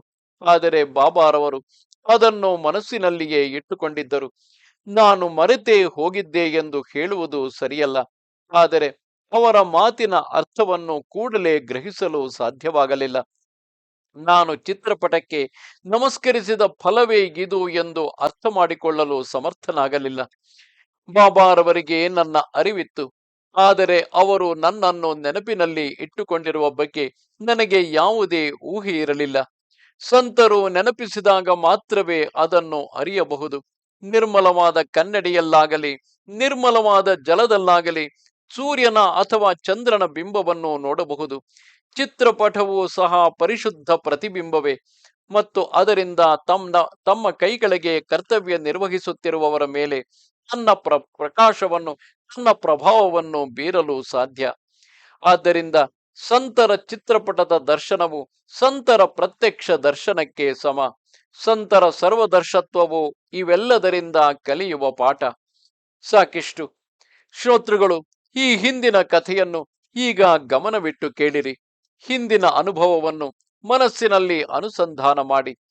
ಅಪ್ಪಾನು ಥಾನೆ ಎಂಬ ಪಟ್ಟಣದಲ್ಲಿದ್ದನು. ಅವನಿಗೆ ಭಿವಾಂಡಿಯಲ್ಲಿ ಸ್ವಲ್ಪ ಕೆಲಸವಿತ್ತು. 8 ದಿನಗಳ ನಂತರ ಹಿಂತಿರುಗುವೆನೆಂದು ತಿಳಿಸಿ ಮನೆಯಿಂದ ಹೊರಟನು. ಕೇವಲ 2 ದಿನಗಳು ಕಳೆದಿದ್ದವು. ಆಗ ಅವನ ಮನೆಯಲ್ಲಿ ಅಪೂರ್ವವಾದ ಸಂಗತಿಯೊಂದು ನಡೆಯಿತು. ಥಾನೆಯಲ್ಲಿದ್ದ ಮನೆಯಲ್ಲಿ ಒಬ್ಬ ಫಕೀರನು ಮನೆ ಬಾಗಿಲಿಗೆ ಬಂದನು. ಅವನನ್ನು ನೋಡಿದವರೆಲ್ಲರೂ ಅವನು ಸ್ವತಃ ಸಾಯಿಯೇ ಎಂದು ಭಾವಿಸಿದರು. ಸ್ಪಷ್ಟವಾಗಿ ಚಿತ್ರದಲ್ಲಿ ಇರುವಂತೆಯೇ ನಖಶಿಕಾಂತವಾಗಿ ಅವನ ರೂಪುರೇಖೆಯು ಅದಕ್ಕೆ ಹೋಲುತ್ತಿತ್ತು. ಅವನ ಪತ್ನಿ ಮತ್ತು ಮಕ್ಕಳು ಫಕೀರನನ್ನು ದೃಷ್ಟಿಸಿ ನೋಡಿದರು ಮತ್ತು ಎಲ್ಲರೂ ವಿಸ್ಮಯ ಹೊಂದಿದರು. ಅವರು ಬಾಬಾರವರೇ ಸ್ವತಃ ಬಂದಿದ್ದಾರೆಂದು ಭಾವಿಸಿದರು. ಈ ಹಿಂದೆ ಯಾರು ಅವರ ಪ್ರತ್ಯಕ್ಷ ದರ್ಶನ ಹೊಂದಿಲ್ಲದಿದ್ದರು, ಆ ಚಿತ್ರಪಟದ ಜೊತೆಯಿದ್ದ ಹೋಲಿಕೆಯಿಂದ ಅವರೇ ಆ ಬಾಬಾ ಎಂದು ಅರಿತರು. ಅವರ ಜಿಜ್ಞಾಸೆಯು ಹೆಚ್ಚಾಯಿತು. ಎಲ್ಲರೂ ಆ ಫಕೀರನನ್ನು ಪ್ರಶ್ನಿಸಿದರು, ನೀವು ಶಿರಡಿಯ ಸಾಯಿಯೇನಾ? ಅದಕ್ಕೆ ಏನು ಉತ್ತರಿಸಿದರು ಎಂಬುದನ್ನು ಶ್ರೋತೃಗಳು ಗಮನವಿಟ್ಟು ಕೇಳಿ. ನಿಜವಾಗಿಯೂ ನಾನೇ ಸ್ವತಃ ಸಾಯಿಯಲ್ಲ, ಆದರೆ ನಾನು ಅವರ ವಿಧೇಯನಾದ ದಾಸ. ನಾನು ಅವರ ಆಜ್ಞೆಯ ಮೇರೆಗೆ ಮಕ್ಕಳ ಆರೋಗ್ಯದ ಬಗ್ಗೆ ವಿಚಾರಿಸಲು ಇಲ್ಲಿಗೆ ಬಂದಿರುವೆನು. ಅನಂತರ ದಕ್ಷಿಣೆಯನ್ನು ಬೇಡಲು ಆ ಮಕ್ಕಳ ತಾಯಿಯು ಅವನ ಮಾತುಗಳನ್ನು ಗೌರವಿಸಿ ಕೂಡಲೇ ಅವನಿಗೆ 1 ರೂಪಾಯಿ ಕೊಟ್ಟಳು. ಅವನು ಸಹ ಅವಳಿಗೆ ಉದಿ ಪ್ರಸಾದ ಕೊಟ್ಟನು. ಅವನು ಸಾಯಿಬಾಬಾರವರ ಉದಿಯ ಸಣ್ಣ ಪಟ್ಟಣವನ್ನು ಆ ಮಹಿಳೆಗೆ ಕೊಟ್ಟು ಹೇಳಿದನು, ಇದನ್ನು ಚಿತ್ರಪಟದ ಹತ್ತಿರ ಇಡು. ಇದು ನಿನಗೆ ಸುಖಪ್ರದವಾಗಿರುತ್ತದೆ. ತನ್ನ ಕಾರ್ಯವನ್ನು ಈ ರೀತಿ ಮುಗಿಸಿ ಫಕೀರನು ಸಾಯಿಯು ನನಗಾಗಿ ಕಾಯುತ್ತಿರಬೇಕು ಎಂದು ಹೇಳಿ ತನ್ನ ದಾರಿ ಹಿಡಿದನು. ಅನಂತರ ಅವನು ಬಂದ ದಾರಿಯಲ್ಲೇ ಹಿಂತಿರುಗಿದನು. ಅನಂತರ ಅಲ್ಲಿ ಏನಾಯಿತು ಎಂಬುದನ್ನು ಗಮನಿಸಿರಿ. ಸಾಯಿಯ ಲೀಲೆಗಳು ಅಷ್ಟು ಅಪೂರ್ವ. ಅಪ್ಪ ಸಾಹೇಬನು ಭಿವಾಂಡಿಗೆ ಹೊರಟವನು. ಹಾಂಗಾದ ಕುದುರೆಗಳು ಅಸ್ವಸ್ಥವಾದುದರಿಂದ ಮುಂದಕ್ಕೆ ಹೋಗುವ ಬದಲು ಹಿಂದಿರುಗಿದನು. ಅವನ ಮುಂದಿನ ಪ್ರಯಾಣವನ್ನು ರದ್ದು ಮಾಡಬೇಕಾಯಿತು. ಅವನು ಮಧ್ಯಾಹ್ನ ಥಾನೆಗೆ ಹಿಂದಿರುಗಿದವ ಮತ್ತು ಅಲ್ಲಿ ನಡೆದುದೆಲ್ಲವನ್ನು ಅರಿತನು. ಅಪ್ಪ ಸಾಹೇಬನಿಗೆ ದರ್ಶನ ತಪ್ಪಿ ಹೋದುದಕ್ಕೆ ಖೇದವೆನಿಸಿತು. ಕೇವಲ 1 ರೂಪಾಯಿಯ ದಕ್ಷಿಣೆ ಕೊಡಲಾಯಿತೆಂದು ಕೇಳಿ ಅವನಿಗೆ ನಾಚಿಕೆಯಾಯಿತು. ನಾನೇನಾದರೂ ಅಲ್ಲಿ ಇದ್ದಿದ್ದರೆ ಅವನನ್ನು ಹಿಂದಕ್ಕೆ ಕಳುಹಿಸುವ ಮೊದಲು 10 ರೂಪಾಯಿಗಳಿಗಿಂತ ಕಡಿಮೆ ಕೊಡುತ್ತಿರಲಿಲ್ಲ ಎಂದು ಅಪ್ಪ ಸಾಹೇಬನು ಹೇಳಿದನು. ಅವನು ಬೇಸರದಿಂದ ಖಿನ್ನನಾದನು. ಅವನು ಮಸೀದಿಯಲ್ಲಿ ಫಕೀರನನ್ನು ಕಂಡುಹಿಡಿಯಬಹುದೆಂದು ಭಾವಿಸಿದನು. ಆದ್ದರಿಂದ ಏನೂ ತಿನ್ನದೆಯೇ ಅವನನ್ನು ಹುಡುಕಿಕೊಂಡು ಹೊರಟನು. ಅಪ್ಪಾನು ಮಸೀದಿ, ತಕಿಯಾ ಮುಂತಾದ ಎಲ್ಲ ಜಾಗಗಳಲ್ಲೂ ಹುಡುಕಿದನು ಮತ್ತು ಫಕೀರನಿಗಾಗಿ ಪ್ರಯಾಣಿಕರು ತಂಗುವ ತಾಣಗಳನ್ನೆಲ್ಲ ಹುಡುಕಿದನು. ಅವನು ಹುಡುಕುತ್ತಾ ದಣಿದು ಹೋದರೂ ಫಕೀರನನ್ನು ಮಾತ್ರ ಎಲ್ಲಿಯೂ ಪತ್ತೆ ಮಾಡಲು ಸಾಧ್ಯವಾಗಲಿಲ್ಲ. ಅವನು ನಿರಾಶನಾಗಿ ಹಸಿವಿನಿಂದ ದಣಿದು ಮನೆಗೆ ಹೋಗಿ ಊಟ ಮಾಡಿದನು. ಆದರೆ ಅವನಿಗೆ ಖಾಲಿ ಹೊಟ್ಟೆಯಲ್ಲಿ ಹುಡುಕ ಹೋಗಬಾರದೆಂದು ತಿಳಿದಿರಲಿಲ್ಲ. ತಮ್ಮ ಆತ್ಮವನ್ನು ಸಂತುಷ್ಟಿಪಡಿಸಿಯೇ ಹುಡುಕುವುದನ್ನು ಮಾಡುವುದು ಅವಶ್ಯಕ. ಬಾಬಾರವರ ಕಥೆಯ ಅರ್ಥವು ಈ ನಿಜ ತತ್ವದ ಯಥಾರ್ಥತೆಯನ್ನು ತೋರಿಸುತ್ತದೆ. ಅದನ್ನು ಇಲ್ಲಿ ಏಕೆ ಮತ್ತೆ ಉಚ್ಚರಿಸಬೇಕು? ಶ್ರೋತೃಗಳು ಆ ಅಧ್ಯಾಯವನ್ನು ಚೆನ್ನಾಗಿ ಬಲ್ಲರು. ಗುರುವಿನ ಮಹಿಮೆ ಎಂಬ ಹಿಂದಿನ ಒಂದು ಅಧ್ಯಾಯದಲ್ಲಿ ಶ್ರೀ ಸಾಯಿಯವರು ಕರುಣಾಪೂರಿತರಾಗಿ ಸ್ವತಃ ತಮ್ಮ ಗುರುವಿನ ಮುಖದಿಂದಲೇ ಬಂದಂತಹ ವಚನಗಳೆಂದು ಒಂದು ಅದ್ಭುತವಾದ ಕಥೆಯನ್ನು ಹೇಳಿರುತ್ತಾರೆ. ಅಪ್ಪನಿಗೂ ಸಹ ಇಂತಹುದೇ ಸತ್ಯ ಅನುಭವಕ್ಕೆ ಬಂದಿತ್ತು. ಊಟವಾದ ನಂತರ ತನ್ನ ಸ್ನೇಹಿತ ಚಿತ್ರೆಯ ಜೊತೆಯಲ್ಲಿ ಸಹಜವಾಗಿಯೇ ನಡೆದುಕೊಂಡು ಹೋದನು. ಇಷ್ಟು ಸಾಕು. ಸ್ವಲ್ಪ ದೂರ ನಡೆದ ನಂತರ ಒಬ್ಬ ಗೃಹಸ್ಥನು ಅತಿ ಅವಸರದಿಂದ ತನ್ನನ್ನೇ ನೋಡಲು ಇಚ್ಛಿಸಿ ಆ ಜಾಗದ ಕಡೆಗೆ ಬರುತ್ತಿರುವುದನ್ನು ಕಂಡನು. ಅವನು ಯಾವಾಗ ಬಂದು ಅಪ್ಪ ಸಾಹೇಬನ ಹತ್ತಿರ ನಿಂತುಕೊಂಡನು, ಆಗ ಅವನು ಮುಂದೆ ನುಗ್ಗದೆ ಎಚ್ಚರಿಕೆಯಿಂದ ಅವನ ಕಡೆ ನೋಡಿ, ಬೆಳಗ್ಗೆ ಬಂದ ವ್ಯಕ್ತಿಯು ಇವನೇ ಆಗಿರಬೇಕೆಂದು ಯೋಚಿಸುತ್ತಾ ನಿಂತನು. ನಾನು ಆಗಲೇ ಹುಡುಕುತ್ತಿದ್ದ ಫಕೀರನು ಇವನೇ ಇರಬೇಕೆಂದು ನನಗೆ ಅನಿಸುತ್ತದೆ. ಅವನು ನಖಶಿಖಾಂತ ಆ ಚಿತ್ರವನ್ನೇ ಹೋಲುತ್ತಾನೆ. ನನಗೆ ವಿಸ್ಮಯ ಉಂಟಾಯಿತು. ಈ ರೀತಿ ಅಪ್ಪನು ತನ್ನ ಅಂತರಂಗದಲ್ಲೇ ತರ್ಕಿಸುತ್ತಿರಲು ಆ ಫಕೀರನು ಕೈ ಚಾಚಿದನು ಮತ್ತು ಅಪ್ಪನು ಆ ಸಮಯದಲ್ಲಿ ಅವನ ಕೈಗೆ 1 ರೂಪಾಯಿಯನ್ನು ಇಟ್ಟನು. ಅವನು ಮತ್ತೆ ಹೆಚ್ಚು ಕೇಳಿದನು ಮತ್ತು ಅವನು ಮತ್ತೊಂದು ರೂಪಾಯಿಯನ್ನು ಇಟ್ಟನು. ಈ ರೀತಿ ಒಟ್ಟು 3 ರೂಪಾಯಿ ಕೊಟ್ಟನು. ಆದರೂ ಆ ಫಕೀರನು ಇನ್ನೂ ಹೆಚ್ಚಿಗೆ ಕೇಳಿದನು. ನಿಜವಾದ ಕೌತುಕ ಇನ್ನು ಮುಂದೆಗಿದೆ. ಚಿತ್ರೆಯ ಹತ್ತಿರ 3 ರೂಪಾಯಿಗಳು ಮಾತ್ರ ಉಳಿದಿದ್ದವು. ಅವುಗಳನ್ನು ಅಪ್ಪನು ಅವರಿಂದ ತೆಗೆದುಕೊಂಡು ಫಕೀರನಿಗೆ ಕೊಟ್ಟನು. ಆದರೂ ಅವನು ಇನ್ನೂ ಹೆಚ್ಚಿಗೆ ಕೇಳಿದನು. ಅಪ್ಪ ಸಾಹೇಬನು ಅವನಿಗೆ ಹೇಳಿದನು, ನೀನು ಮನೆಗೆ ಬಂದರೆ ಇನ್ನೂ ಹೆಚ್ಚು ಕೊಡುತ್ತೇನೆ. ಫಕೀರನು ಒಪ್ಪಿಕೊಂಡನು ಮತ್ತು ಆ ಮೂವರು ಮನೆಗೆ ಹಿಂತಿರುಗಿದರು. ಮನೆ ತಲುಪಿದ ಕೂಡಲೇ ಅವನು ಹೊರತೆಗೆದು ಮತ್ತೆ 3 ರೂಪಾಯಿಗಳನ್ನು ಅವನ ಕೈಯಲ್ಲಿಟ್ಟನು. ಒಟ್ಟಾರೆ 9 ರೂಪಾಯಿಗಳಾದವು. ಆದರೂ ಫಕೀರನಿಗೆ ತೃಪ್ತಿಯಾಗಲಿಲ್ಲ. ಮತ್ತೆ ದಕ್ಷಿಣೆಯನ್ನು ಕೇಳುವಾಗ ಅಪ್ಪ ಸಾಹೇಬನು ಸತ್ಯವಾಗಿ ಹೇಳಿದನು. ಏನೆಂದರೆ ಅವನ ಹತ್ತಿರ ಕೇವಲ ಒಂದೇ ಒಂದು 10 ರೂಪಾಯಿಯ ನೋಟು ಇದೆ ಎಂದು ಹೇಳಿದನು. ಚಿಲ್ಲರೆಗಳೆಲ್ಲವೂ ಮುಗಿದು ಹೋಗಿದ್ದವು. ಅಲ್ಲಿ ಮತ್ತೇನು ಉಳಿದಿರಲಿಲ್ಲ. ಫಕೀರನು ಹೇಳಿದನು, ನೋಟನ್ನೇ ಕೊಡಬಾರದೇಕೆ? ಅಪ್ಪನು ಅದನ್ನು ಮಾಡಿದನು. ಆ ನೋಟು ಅವನ ಕೈಗೆ ಬರುತ್ತಲೇ 9 ರೂಪಾಯಿಗಳ ಚಿಲ್ಲರೆಯನ್ನು ಹಿಂತಿರುಗಿಸಿದ ಆ ಫಕೀರನು ಬಂದಿದ್ದ ರೀತಿಯಲ್ಲೇ ಹಿಂತಿರುಗಿ ಅತಿ ವೇಗದಿಂದ ಹೆಜ್ಜೆ ಹಾಕುತ್ತಾ ಹೊರಟು ಹೋದನು. ಈ ಕಥೆಯ ಸಾರವನ್ನು ಯಾರಾದರೂ ಪರಿಗಣಿಸಿದಲ್ಲಿ ಸಾಯಿಯು ಭಕ್ತರ ಆಶೆಯನ್ನು ಅವರಿಗೆ ಬೇಕಾದ ರೀತಿಯಲ್ಲಿ ಪೂರೈಸುತ್ತಾರೆ ಎಂಬುದು ಅರ್ಥವಾಗುತ್ತದೆ. ಇದು ಅವರ ಧರ್ಮವಾಗಿತ್ತು. ಶ್ರೋತೃಗಳ ಶ್ರವಣೋತ್ಸಾಹವನ್ನು ಗಮನಿಸಿದರೆ ಮತ್ತೊಂದು ಕಥೆಯ ನೆನಪಾಗುತ್ತದೆ. ಆ ಕಥೆಯು ಅದೇ ಅರ್ಥವುಳ್ಳದ್ದು, ಈ ಸಮಯಕ್ಕೆ ಉಚಿತವಾಗಿದೆ. ಅತಿ ಗೌರವದಿಂದ ಕೇಳಿ. ಒಬ್ಬ ತುಂಬಾ ಪ್ರೀತಿ ತುಂಬಿದ್ದ ಭಕ್ತನಿದ್ದ. ಅವನ ಹೆಸರು ಹರಿಭಾವು ಕಾರ್ನಿಕ್. ದಹನು ಎಂಬ ಹಳ್ಳಿಯವನು. ಅವನು ಸಾಯಿಯ ಅನನ್ಯ ಭಕ್ತನಾಗಿದ್ದನು. ಇಸವಿ 1917ರಲ್ಲಿ ಅಂದು ಪವಿತ್ರವಾದ ಗುರುಪೂರ್ಣಿಮೆಯ ದಿನ ಅವನು ಶಿರಡಿಗೆ ಯಾತ್ರೆ ಬಂದನು. ಅವನ ಬಗ್ಗೆ ಚಿಕ್ಕ ಕಥೆಯಿದೆ, ಅದನ್ನು ಹೇಳುತ್ತೇನೆ. ಅವನು ಯಥಾ ವಿಧಿಪೂರ್ವಕವಾಗಿ ಪೂಜೆ ಮಾಡುತ್ತಿದ್ದನು ಮತ್ತು ವಸ್ತ್ರ ದಕ್ಷಿಣೆಗಳನ್ನು ಅರ್ಪಿಸುತ್ತಿದ್ದನು. ಅವನು ಹೊರಡಲು ಆಜ್ಞೆ ಪಡೆದುಕೊಂಡು ಮೆಟ್ಟಿಲುಗಳನ್ನು ಇಳಿದು ಬಂದಾಗ ಮನಸ್ಸಿನಲ್ಲಿ ಒಂದು ಯೋಚನೆ ಬಂದಿತ್ತು. ಅವನಿಗೆ ಮೇಲೆ ಹೋಗಿ ಬಾಬಾರವರಿಗೆ ಮತ್ತೆ 1 ರೂಪಾಯಿಯನ್ನು ಕೊಡಬೇಕೆನ್ನಿಸಿತು. ಆದರೆ ಈ ವಿಚಾರವನ್ನು ಬಿಟ್ಟು ರೂಪಾಯಿಯನ್ನು ಅರ್ಪಿಸದೆಯೇ ಇಟ್ಟುಕೊಳ್ಳಬೇಕಾಯಿತು. ಅವನಿಗೆ ಹಿಂತಿರುಗಲು ಆಜ್ಞೆಯನ್ನು ಕೊಡಿಸಿದಂತಹ ಗೃಹಸ್ಥನು ತಾನಾಗಿಯೇ ಮೇಲಿನಿಂದ ಸನ್ನೆ ಮಾಡಿ ಒಮ್ಮೆ ಆಜ್ಞೆಯನ್ನು ಪಡೆದ ಮೇಲೆ ಕೂಡಲೇ ಅಲ್ಲಿಂದ ಹೊರಟು ಬಿಡಬೇಕೆಂದು ಸೂಚಿಸಿದನು. ಆ ಸಂಜ್ಞೆಯಲ್ಲಿ ವಿಶ್ವಾಸವಿಟ್ಟು ಕಾರ್ನಿಕನು ತನ್ನ ದಾರಿ ಹಿಡಿದು ಹೊರಟನು. ಮಾರ್ಗದಲ್ಲಿಯೇ ನಾಸಿಕ್ನಲ್ಲಿ ಮಿತ್ರನ ಜೊತೆಯಲ್ಲಿ ಇಳಿದನು. ಕಾರ್ನಿಕನು ಕಾಳಾರಾಮನ ಮಂದಿರಕ್ಕೆ ದರ್ಶನಕ್ಕಾಗಿ ಹೋದಾಗ ಅಲ್ಲಿ ಅನಿರೀಕ್ಷಿತವಾಗಿ ಸಂತ ನರಸಿಂಗ ಮಹಾರಾಜರ ದರ್ಶನವಾಯಿತು. ಮಹಾರಾಜರು ಭಕ್ತರ ಪರಿವಾರದೊಡನೆ ಕುಳಿತಿದ್ದರು. ಆದರೆ ಅವರು ಅಕಸ್ಮಾತ್ತಾಗಿ ಎದ್ದು ನಿಂತು ಕಾರ್ನಿಕ್ನ ಕೈಯನ್ನು ಮಣಿಬಂಧದಲ್ಲಿ ಹಿಡಿದು ಕೇಳಿದರು, ನನ್ನ ರೂಪಾಯಿಯನ್ನು ನನಗೆ ಕೊಡು. ಕಾರ್ಣಿಕನು ಮನದಲ್ಲಿಯೇ ಅಚ್ಚರಿಗೊಂಡನು ಮತ್ತು ಆನಂದದಿಂದ ಕೊಟ್ಟನು. ಅವನಿಗೆ ಸಾಯಿಯೇ ಸ್ವತಃ ಅವನ ಮನದಿಚ್ಛೆಯನ್ನು ಅರಿತು ರೂಪಾಯಿಯನ್ನು ಸ್ವೀಕರಿಸಿದರು ಎಂದೆನ್ನಿಸಿತು. ಸಾಯಿಯೇ ಸ್ವೀಕರಿಸಿದ್ದಾರೆ ಎಂದು ಹೇಳುವುದು ಸತ್ಯವಲ್ಲ. ಕಾರ್ಣಿಕನು ಮರೆತು ಹೋಗಿದ್ದರು. ಅವರು ತಾವೇ ಕೈಚಾಚಿ ಒತ್ತಾಯದಿಂದ ತೆಗೆದುಕೊಂಡಿದ್ದರು. ಇದು ನಿಜವಾದ ಸತ್ಯವಾಗಿತ್ತು. ಮನಸ್ಸಿನ ಗುಣವು ಸಂಕಲ್ಪ ವಿಕಲ್ಪವಾದುದು.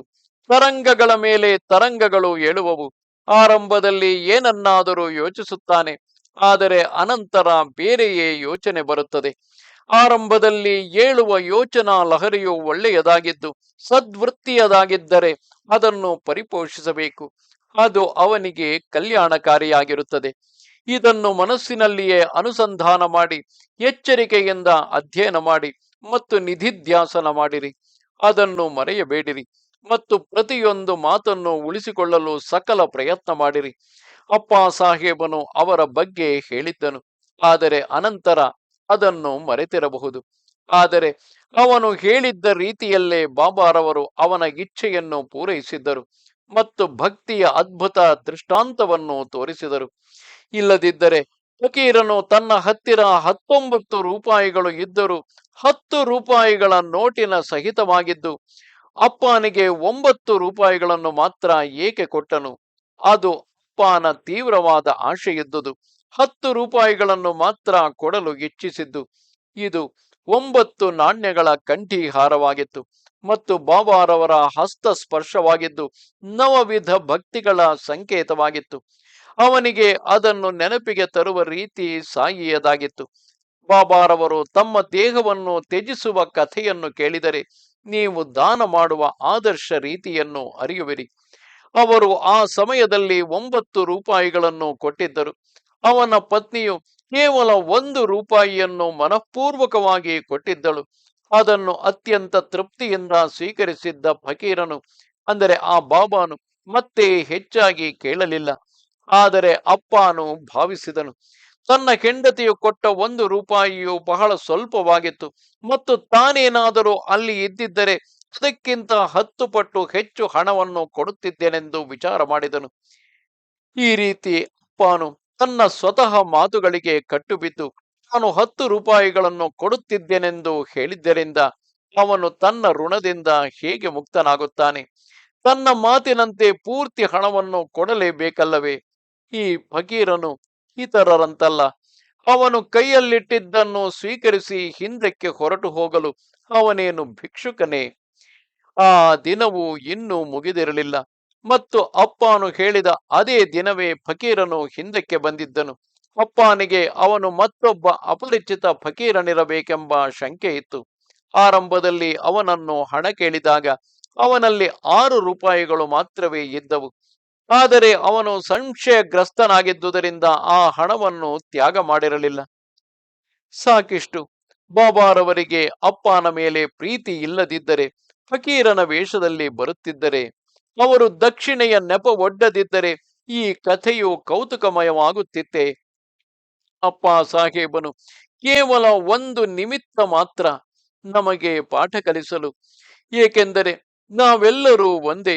ನಾವು ಒಂದು ಒಳ್ಳೆಯ ತೀರ್ಮಾನಗಳಿಂದ ಪ್ರಾರಂಭಿಸುತ್ತೇವೆ, ಆದರೆ ಪ್ರಸಂಗಕ್ಕೆ ಅನುಸಾರವಾಗಿ ಬದಲಾಗುತ್ತೇವೆ. ನಾವು ಮಾತಿನಲ್ಲಿ ಬಹಳ ಧಾರಾಡಿಗಳು, ಆದರೆ ದಾನ ಕಾಲದಲ್ಲಿ ಅನೇಕ ಶಂಕೆಗಳು ಹುಟ್ಟುತ್ತವೆ. ನಾವು ಚಂಚಲತೆಯಿಂದ ಜರ್ಜರಿತರಾಗುತ್ತೇವೆ. ನಿಶ್ಚಿತ ಮನಸ್ಸಿನಿಂದ ಇರುವುದು ಬಹಳ ವಿರಳ. ಆದರೆ ಹಿತವಾಗಿಯೂ ಮಿತವಾಗಿಯೂ ಮಾತನಾಡುವಂತಹ ದೇವರ ಪುತ್ರನು ಅತ್ಯಂತ ವಿರಳ.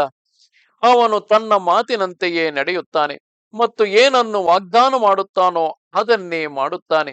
ಒಂದು ವೇಳೆ ಯಾರಾದರೂ ಅನನ್ಯ ಭಕ್ತರು ಇದ್ದರೆ ಅವರು ಐಹಿಕ ಅಥವಾ ಆಮುಷ್ಟಿಕ ಏನನ್ನು ಬಯಸುವರೋ ಅವುಗಳನ್ನು ಪೂರೈಸಲು ಸಾಯಿಯು ಸಮರ್ಥರಾಗಿದ್ದಾರೆ. ಅಪ್ಪ ಸಾಹೇಬನು ಬುದ್ಧಿವಂತನು, ಆಂಗ್ಲ ವಿದ್ಯಾ ವಿಭೂಷಿತನೂ ಆಗಿದ್ದರು. ಆರಂಭದಲ್ಲಿ ಸರ್ಕಾರವು ಕೇವಲ 40 ರೂಪಾಯಿಗಳನ್ನು ಸಂಬಳವನ್ನಾಗಿ ಕೊಡುತ್ತಿತ್ತು. ಆದರೆ ಈ ಚಿತ್ರವನ್ನು ಸ್ವೀಕರಿಸಿದ ನಂತರ ಅವನ ಸಂಬಳವು ನಿಧಾನವಾಗಿ ಹೆಚ್ಚಿತು ಮತ್ತು 40ಕ್ಕಿಂತ ಅನೇಕ ಪಟ್ಟು ಹೆಚ್ಚಾಯಿತು. ಎಲ್ಲರ ತಕ್ಷಣದ ಅನುಭವವು ಒಂದೇ ಆಗಿತ್ತು. ಬಾಬಾರವರು ತಾವು ಏನನ್ನು ಸ್ವೀಕರಿಸಿದರೂ ಅದರ 10ರಷ್ಟು ಕೊಡುತ್ತಿದ್ದರು. ಅದು ಅಧಿಕಾರವಾದರೂ ಸರಿ, ಸಂಪತ್ತಾದರೂ ಸರಿ.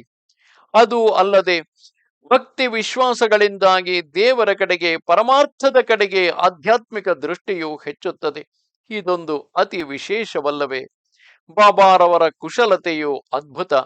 ಅನಂತರ ಅಪ್ಪ ಸಾಹೇಬನು ಫಕೀರನು ಕೊಟ್ಟಿದ್ದ ವಿಭೂತಿಯನ್ನು ಕೇಳಿದನು. ಅವನು ನೋಡಿದಾಗ ಅದು ಒಂದು ಸಣ್ಣ ಪೊಟ್ಟಣವಾಗಿತ್ತು. ಅದನ್ನು ಪ್ರೀತಿಯಿಂದ ತೆರೆದನು. ಉದಿಯ ಸಹಿತ ಅಲ್ಲಿ ಪುಷ್ಪಗಳು, ಅಕ್ಷತೆಗಳನ್ನು ಪೊಟ್ಟಣದಲ್ಲಿ ನೋಡಿದನು. ಅವನು ಒಂದು ತಾಯಿತವನ್ನು ಮಾಡಿಸಿ ಅದನ್ನು ಬಹಳ ಶ್ರದ್ಧೆಯಿಂದ ತೋಳಿಗೆ ಕಟ್ಟಿಕೊಂಡನು. ಅನಂತರ ಅವನು ಬಾಬಾರವರ ದರ್ಶನ ತೆಗೆದುಕೊಂಡನು. ಬಾಬಾರವರು ಸ್ವತಃ ಕೊಟ್ಟಂತಹ ಕೂದಲನ್ನು ಸಹ ತಾಯಿತದಲ್ಲಿ ಹಾಕಿ ಪ್ರೀತಿಯಿಂದ ಧರಿಸಿದನು. ಬಾಬಾರವರ ಉದಿಯು ಅದೆಷ್ಟು ಮಹಿಮೆಯುಳ್ಳದ್ದು! ವಿಭೂತಿಯು ಶಂಕರನ ಭೂಷಣವೇ. ಅದನ್ನು ಹಣೆಯಲ್ಲಿ ಭಕ್ತಿಯಿಂದ ಧರಿಸುವುದರಿಂದ ಎಲ್ಲ ವಿಘ್ನಗಳು ಕೂಡಲೇ ನಾಶವಾಗುವವು. ಯಾರು ತಮ್ಮ ಮುಖ ಮಾರ್ಜನಾದಿ ನಿತ್ಯ ಕರ್ಮಗಳನ್ನು ಮತ್ತು ಸ್ನಾನ ಮುಗಿಸಿ ಉದಿಯನ್ನು ನಿತ್ಯವೂ ಧರಿಸುತ್ತಾನೋ, ಬಾಬಾರವರ ಚರಣಗಳನ್ನು ತೊಳೆದ ತೀರ್ಥವನ್ನು ಕುಡಿಯುತ್ತಾರೋ, ಅವರು ಪುಣ್ಯವಂತರು, ಪಾವನ ವ್ಯಕ್ತಿಗಳು ಆಗುತ್ತಾರೆ. ಅದು ಅಲ್ಲದೆ ಈ ಉದಿಯ ನಿಜವಾದ ವಿಶೇಷವೇನೆಂದರೆ, ಅದನ್ನು ಧರಿಸಿದವನು ಪೂರ್ಣಾಯುಷ್ಯವನ್ನು ಹೊಂದುತ್ತಾನೆ. ಅವನ ಪಾಪಗಳೆಲ್ಲವೂ ನಿಶೇಷವಾಗಿ ನಾಶವಾಗುವವು. ಅವನು ಸರ್ವದಾ ಸುಖ ಸಂತೋಷಗಳಿಂದ ಇರುತ್ತಾನೆ.